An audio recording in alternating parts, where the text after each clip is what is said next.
Bismillahirrahmanirrahim. Assalamualaikum warahmatullahi wabarakatuh.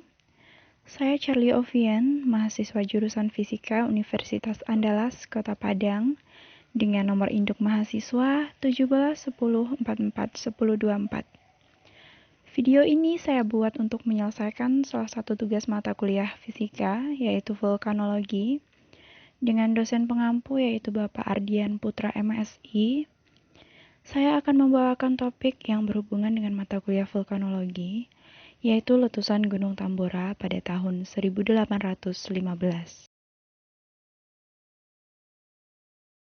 Pada bahasan letusan Gunung Tambora ini, saya akan membahas tentang pendahuluan dan kronologi letusan Gunung Tambora, ciri-ciri letusan Gunung Tambora, karakteristik letusan Gunung Tambora, dan yang terakhir yaitu dampak letusan Gunung Tambora.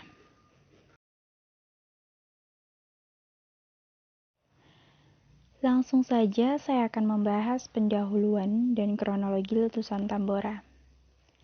Gunung Tambora atau Tomboro adalah sebuah stratovulkano aktif yang terletak di Pulau Sumbawa, Provinsi Nusa Tenggara Barat, Indonesia. Gunung Tambora terbentuk akibat zona subduksi aktif di bawahnya. Letusan terakhir terjadi pada tanggal 10 April 1815. Besar letusan ini masuk ke dalam skala 7 Volcanic Explosivity Index dengan jumlah semburan tefrit sebesar 1,6 kali 10 pangkat 11 meter kubik. Dengan menggunakan teknik penanggalan radiokarbon, dinyatakan bahwa Gunung Tambora telah meletus 3 kali sebelum letusan tahun 1815. Tetapi besarnya letusan tidak diketahui. Perkiraan ketiga letusan pada tahun. Yang letusan pertama yaitu 39.910 sebelum Masehi atau kurang lebih 200 tahun yang lalu. Letusan kedua terjadi pada 3050 sebelum Masehi dan letusan ketiga terjadi pada 740 atau kurang lebih 150 tahun yang lalu. Ketiga letusan tersebut memiliki karakteristik letusan yang sama. Selanjutnya, kronologi letusan Gunung Tambora. Gunung Tambora mengalami ketidakaktifan selama beberapa abad sebelum tahun 1815. Pada tahun 1812, kaldera Gunung Tambora mulai bergemuruh dan menghasilkan awan hitam. Pada tanggal 5 April 1815, letusan terjadi diikuti dengan suara guruh, dan pada tanggal 10 April, letusan gunung ini semakin kuat. 3 lajur api terpancar dan bergabung. Seluruh pegunungan berubah menjadi aliran besar api. Batuan apung dengan diameter 20 cm mulai menghujani dan diikuti dengan abu. Aliran piroklastik panas mengalir turun menuju laut di seluruh sisi semenanjung, memusnahkan desa Tambora. Ledakan besar terdengar pada sore hari pada tanggal 11 April.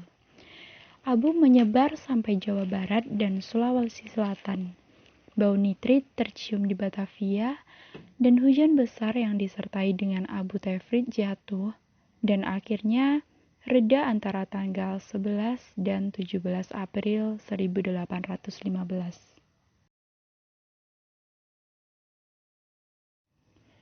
Selanjutnya, ciri-ciri letusan Gunung Tambora. Gunung Tambora memuntahkan magma sejauh 100 km kubik dan melepaskan abu 400 km kubik debu ke angkasa dengan tinggi abu 44 km dari permukaan tanah.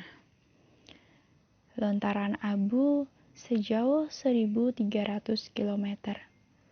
Dan radius letusan Gunung Tambora yaitu sejauh 2.600 km. endapan aliran piroklastik setebal 7-20 meter. Tsunami sepanjang pantai terjadi sejauh 1.200 km dengan tinggi 1-4 meter di Maluku, tsunami hingga 2 meter. Suhu global turun 0,4 sampai 0,7 derajat Celcius. Karakteristik letusan Tambora. Letusan Tambora memuntahkan material berupa jatuhan dan aliran piroklastik dengan volume sekitar 650 km kubik yang hampir menutupi seluruh gunung api. Letusan Tambora juga memenggal ketinggian Gunung Tambora hingga 2.851 meter. Terjadi letusan-letusan gas yang sangat kuat dan berlangsung lama. Letusan Gunung Tambora tergolong letusan Plinian, yaitu letusan yang ditandai dengan semburan gas vulkanik dan abu vulkanik yang tinggi, bahkan hingga stratosfer atau lapisan kedua atmosfer. Tipe Plinian merupakan erupsi yang sangat eksplosif dari magma yang sangat kental atau magma asam, dengan komposisi magma bersifat andestik, yaitu dengan kandungan silika sedang, sampai riolitik, yaitu kandungan silika tinggi. Letusan Gunung Tambora memancarkan batu apung dalam jumlah besar.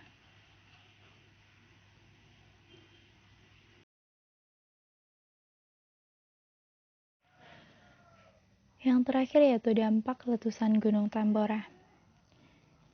Dampak ini menemukan situs sejarah pasca letusan, yaitu di lereng Tambora ada 3 kerajaan yang tercatat, yaitu Kerajaan Tambora, Kerajaan Sangar, dan Kerajaan Pekat yang semuanya musnah karena letusan Tambora. Terjadi perubahan iklim global dikarenakan sulfur dioksida yang turut lepas ke lapisan stratosfer. Musim semi tahun 1815 menjadi terganggu karena debu-debu dan kandungan yang dibawa tertiup angin bergeser ke langit Eropa, Amerika, dan lainnya. Selain itu terjadi kematian. Merujuk penelitian Oppenheimer, jumlah kematian langsung di wilayah sekitar Tambora maupun tidak langsung sebagai dampak luas di seluruh dunia mencapai 71.000 jiwa. Laporan Anthony Reid saat peringatan 200 tahun meletusnya Tambora menunjukkan angka kematian bahkan mencapai 100 jiwa. Selain itu terjadi bencana alam tsunami. Tsunami juga menerjang berbagai pulau di Indonesia sebagai dampak dari letusan Tambora. Selain itu terbentuk kaldera. Kaldera ini terbentuk berdiameter mencapai 7 km dan kedalaman mencapai 1 km sehingga menjadikannya kaldera aktif dan terdalam di dunia. Tepat di dasar kaldera muncul gunung api baru diberi nama Doro Apitoi yang merupakan pusat Gunung Tambora saat ini. Selain itu juga terjadi gagal panen dan kelaparan dikarenakan suhu global menurun sekitar 0,4 sampai 0,7 derajat Celcius akibat kabut kering yang menyelimuti bumi. Pertanian gagal dan kelaparan pun terjadi di beberapa negara. Kabut kering dan tahun tanpa panas. Tambora Volcano Indonesia pada tahun 1815 menyebut kabut kering terlihat dari timur laut Amerika Serikat. Hal ini terus berlanjut hingga musim panas pada tahun 1815.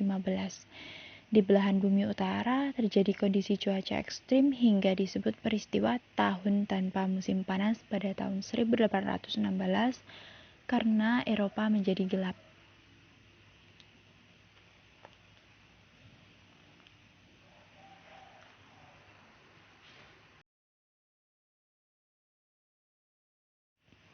Berikut adalah daftar pustaka dari materi yang telah saya bawakan.